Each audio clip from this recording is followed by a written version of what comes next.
Au nom du Père, du Fils et du Saint-Esprit, ainsi soit-il. L'épître d'aujourd'hui, comme celle de dimanche dernier, c'est le temps du carême et de la Passion, eh bien nous indique que notre Seigneur s'est offert en oblation pure à Dieu, à son Père. Et ce terme d'oblation, eh bien, qui est l'acte qui prépare le sacrifice, est résumé et nous instruit par l'offertoire. Et j'aimerais aujourd'hui donc eh bien, mieux connaître avec vous les enseignements de l'offertoire de la messe.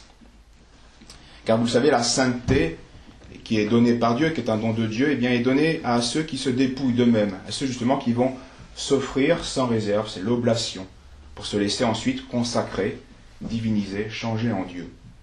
Tel est donc le rôle et l'enseignement de l'offertoire à la messe à laquelle nous assistons.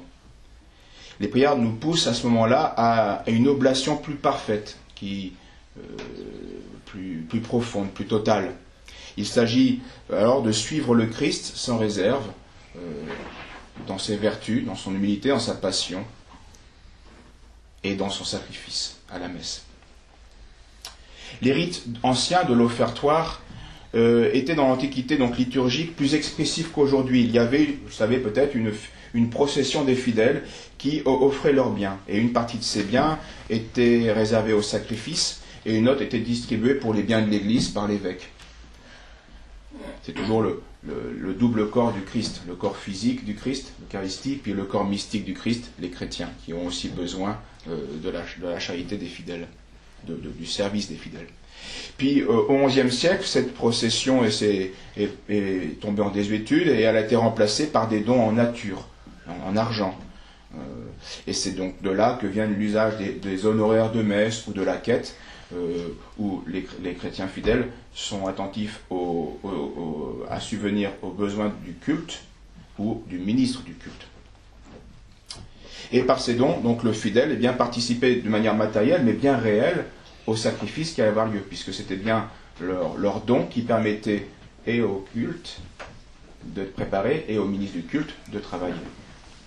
Mais bien sûr, il y a bien plus profond dans l'offertoire. Ce n'est que là un premier signe de la participation des fidèles au sacrifice du Christ. Après ces dons, on avait le chant de l'offertoire qui prépare donc nos cœurs à rentrer dans cette action liturgique qui, vous savez qu'on assiste à la messe, parfois vous êtes en retard, eh bien vous n'aurez assisté à la messe que vous êtes arrivé avant l'offertoire. Ce qui montre bien que l'offertoire est une partie intégrale, nécessaire de l'action liturgique du sacrifice. Si vous arrivez au credo ou à l'évangile, ce n'est pas, entre guillemets, ce n'est pas grave. Vous aurez votre messe. Et si vous arrivez ayant manqué l'offertoire, eh bien, vous n'avez pas strictement assisté à la messe. Et donc, cette action liturgique du sacrifice. À l'autel, donc, nous voyons que le prêtre justement prépare, offre le pain qui est azim, c'est-à-dire, vous savez, sans ferment, et le vin qui est mêlé d'eau. Cet offertoire donc, va manifester qu'il s'agit donc évidemment d'un repas sacrificiel, de sacrifice, parce que les prières indiquent souchipé, recevez Seigneur, offero tibi, je vous offre à toi, l'immaculatam ostiam, l'hostie immaculée, qui est notre Seigneur Jésus-Christ, c'est ce que nous avons entendu dans l'épître aux Hébreux d'aujourd'hui. Et nous le disons bien, cela est fait pro peccatis, c'est en raison de nos péchés, principalement. Le pain azim, donc, est non fermenté. Et il est soustrait à l'usage parce que justement, c'est pas le pain quotidien, c'est un pain qui est une forme qui n'est pas quotidienne parce que justement, cette forme justement non quotidienne manifeste qu'il est réservé à un usage non profane. Il va être réservé à un usage particulier. Et il était même fait dans l'Antiquité par des personnes consacrées. Encore maintenant, souvent ce sont les religieuses qui fabriquent ce pain azim. Ce pain, et c'est là qui est encore plus intéressant, ce pain, nous le savons, le pain c'est un ensemble de grains qui ont été moulus, broyés, puis cuits. Voilà. Et cela symbolise bien l'union du sacrifice des fidèles avec le Christ, car l'ensemble des grains, ce sont les fidèles, qui eux doivent être aussi passés par un certain broiement, être moulus, puis être cuits par la passion, par le feu de la souffrance, du sacrifice, pour être avec Jésus-Christ, pour le suivre dans sa passion. Donc, on même symbolise dans le vin qui va être offert à l'offertoire, c'est une multitude de grains qui sont eux aussi pressés, broyés, et qui deviennent un liquide transcendant. Un liquide qui a du goût, qui transcende les autres liquides, une qualité supérieure.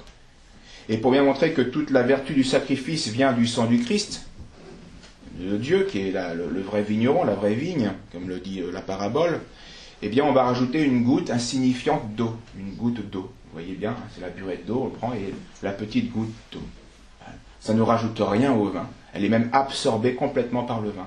Et là, ça manifeste bien encore cette participation des fidèles au sacrifice du Christ. Cette goutte d'eau va être transformée en vin. Et donc ensuite en sang du Christ. Et les pères, alors je dis bien, nous, cette goutte d'eau ne rajoute rien. Au contraire, c'est la goutte d'eau qui va profiter de toute la transcendance du vin. Et c'est bien cet échange, ce commerce qui se passe entre les fidèles et le Christ. On vient au Christ, on s'offre à lui, mais on ne lui rajoute rien. Mais on va profiter de toute la transcendance du Christ. Et saint Cyprien le disait déjà à l'époque, au IIIe siècle, « Si quelqu'un n'offre que du vin, le sang du Christ se trouve être sans nous.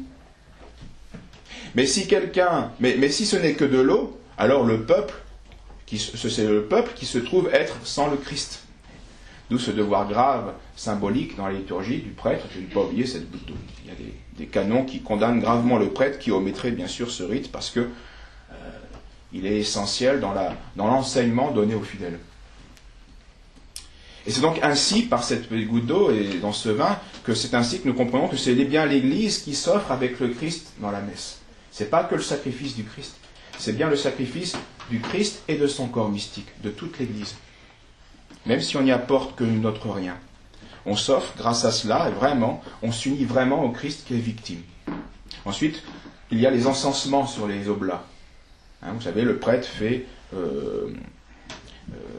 3... Donc, sur les oblats qui donc symbolisent bien le Christ et son Église, pas seulement que le Christ, puisqu'on s'est offert avec lui, on s'est agrégé à lui, puisqu'il y a la goutte d'eau maintenant dans le calice. Et donc cet encensement, c'est bien sur nous et sur le Christ qu'il est fait, de manière symbolique. Et par 3 signes de croix, 3 fois, puis par 3 cercles. Vous avez déjà certainement vu ces gestes faits sur les oblats. Les 3 croix symbolisent évidemment le corps du Christ, dans son aspect physique, humain, son aspect crucifié, la croix. C'est en tant qu'homme qu'il a souffert. Mais le cercle symbolise la divinité du Christ. Et souvenez-vous, c'est aussi la divinité des fidèles qui vont être associés et qui vont être divinisés par son sacrifice. Pourquoi le rond symbolise la divinité ? Eh bien, l'architecture le manifeste. Le rond, c'est le cercle, c'est l'alpha et l'oméga. C'est la figure qui n'a pas de commencement, on ne sait pas où elle finit, où elle commence. Et l'architecture chrétienne commence souvent par un carré, un rectangle, quelque chose qui est le chiffre 4, qui symbolise l'aspect physique, l'aspect terrestre, temporel. Puis on s'élève justement et on finit par un arc roman. Regardez dans les belles églises romanes, justement, on commence par une vue carrée, on a des angles, et ça finit justement dans le divin. Ça commence par l'humain, et l'humain qui s'offre et qui s'élève grâce au Christ, et dans le roman, dans quelque chose qui symbolise par sa forme la divinité. Et voilà pourquoi il y a ces trois cercles sur les oblats. Et une fois, eh bien, ce sacrifice et ces oblats, cet encens qui montent à Dieu, eh bien, symbolise bien que cette union des baptisés au Christ, eh bien, va répandre une sainte odeur. Une sainte odeur va s'échapper de cette liturgie, parce qu'une sainte odeur va s'échapper de la terre et de la cité de Dieu, et donc de nos âmes, qui sont les temples du Saint-Esprit, parce que nous sommes unis au Christ, parce que nous sommes dans le calice. Les fidèles de Christ donc sont bien comme ce pain à l'offertoire, comme ce vin. Ils ne s'appartiennent plus. Ils sont réservés à Dieu, comme une fois que le pain a été offert, ce pain-là ne peut plus revenir à un usage profane. Il a été offert. Il n'est pas encore même avant la transsubstantiation. Il est déjà offert. Et pareil pour le vin, nous sommes comme le vin répandu avec le Christ. Nous sommes pris alors dans la grande transformation qui est voulue par Dieu et que les prières manifestent à l'offertoire, la transformation de l'humain en divin. C'est cette prière que nous disons en bénissant l'eau, justement, qui va devenir la goutte d'eau. Et donc, c'est cette prière que vous connaissez, Deus, Dieu, qui avait créé d'une manière admirable la nature humaine. mais d'une manière encore plus admirable qu'il avait réformée par la rédemption. Donnez-nous, par ce mystère de l'eau et du vin, c'est là le centre de cette prière, donnez-nous par ce mystère de participer à la divinité de celui qui a daigné participer à notre humanité. Et cette prière qu'on dit sur l'eau manifeste exactement tout ce que je viens de vous expliquer. Donc il y a les gestes, il y a la prière qui manifeste bien cette réalité cachée de l'union de tous les fidèles dans le sacrifice du Christ. C'est le même sacrifice. Et c'est la grâce que demandent ensuite les prières de la secrète, toutes les prières de la secrète qui changent, elles, à chaque messe, selon le temps liturgique ou selon les saints. Donc l'offertoire fait que le pain ne peut plus, je vous disais, être utilisé à autre chose que le sacrifice. Le remettre à un usage vulgaire serait une profanation, sacrilège. Il en est de même de nos âmes, de nos facultés, de par notre caractère de baptisé. Donc baptisé, c'est celui qui peut participer au culte. Vous le savez, dans l'Antiquité, les catéchumènes sortaient à l'offertoire. Ils entendaient l'enseignement, le credo, la prédication, l'évangile, puis après ils sortaient. Parce qu'ils n'étaient pas baptisés, parce qu'ils ne pouvaient pas être cette goutte d'eau, parce qu'ils ne pouvaient pas participer au culte, ils ne pouvaient pas être un avec le Christ. Ils voulaient cela, ils s'y préparaient, mais ils ne l'étaient pas encore. Donc de par notre caractère de baptisé, eh bien, nous sommes membres du Christ. Membres, c'est-à-dire que les actions du Christ, ce sont les nôtres. Et les nôtres, ce sont les siennes d'une certaine manière. Nous lui appartenons. Nos vies, nos vertus, doivent être sa vie en nous. Doivent être ses vertus incarnées en nous. Parce qu'il n'y a qu'une seule vie chrétienne, c'est la vie du Christ. C'est d'aller au Christ. De même qu'il y a un seul sang vraiment rédempteur qui doit irriguer tous les membres du Christ. Et c'est pour ça que nous communions, que nous participons à cette vie du Christ. De même qu'il y a beaucoup d'hosties dans le calice, il n'y a qu'un seul Jésus-Christ. Nous chantons cela à la fête de Dieu. Dans le ciboire, il y a beaucoup d'hosties, mais il n'y a qu'un seul Jésus-Christ. Et là, nous comprenons mieux l'importance de l'offertoire dans nos vies.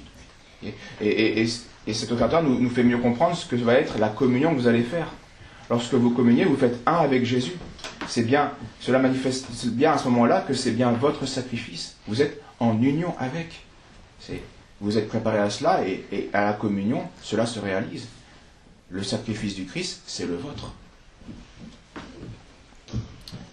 Toute la valeur surnaturelle, donc toute la sainteté, vient de notre union à Dieu. Et nous savons, nous comprenons mieux maintenant, il n'y a pas d'union possible sans cette oblation consciente, volontaire, préalable, sans s'être livré au Christ, sans avoir fait une offrande de notre part, sans une prise de position de notre part par le Christ. Et ultimement, la vie des baptisés et la vie des religieux, c'est la même logique. Les vœux de religion, ce n'est qu'une oblation publique permanente d'offrande. Et les prières de l'offertoire le manifestent encore. Nous nous adressons à Veni Sanctificateur. Venez, Dieu Tout-Puissant, sanctificateur. Donc celui qui va changer cette chose, qui va la sanctifier. Nous demandons d'être dans un esprit d'humilité, dans une âme contrite. Parce que être conscient que nous ne sommes qu'une goutte d'eau, nous ne sommes rien. Mais il faut venir. Et nous demandons justement, avec foi, au bon Dieu, bien de daigner qu'il daigne bénir et recevoir en odeur de suavité. Voilà tout ce que nous apportons, et grâce à cette transformation. Et l'offertoire, ce sera notre fin, parce que c'est la fin de l'offertoire, se finit par cette grande prière à laquelle vous êtes conviés et à laquelle vous répondez quand le prêtre vous adresse cette prière. Orate fratres. Priez mes frères. Ut meum ac vestrum sacrificium. Pour que mon sacrifice, qui est aussi le vôtre, et c'est bien votre sacrifice. Et il y a ma part, il y a la vôtre, et tout ça en fait c'est le sacrifice du Christ, du corps mystique du Christ. Pour que mon sacrifice, qui est aussi le vôtre, devienne fiat acceptabile, devienne acceptable, soit reçu de Dieu comme une odeur sainte justement, une odeur suave, par le Dieu, le Père Tout-Puissant.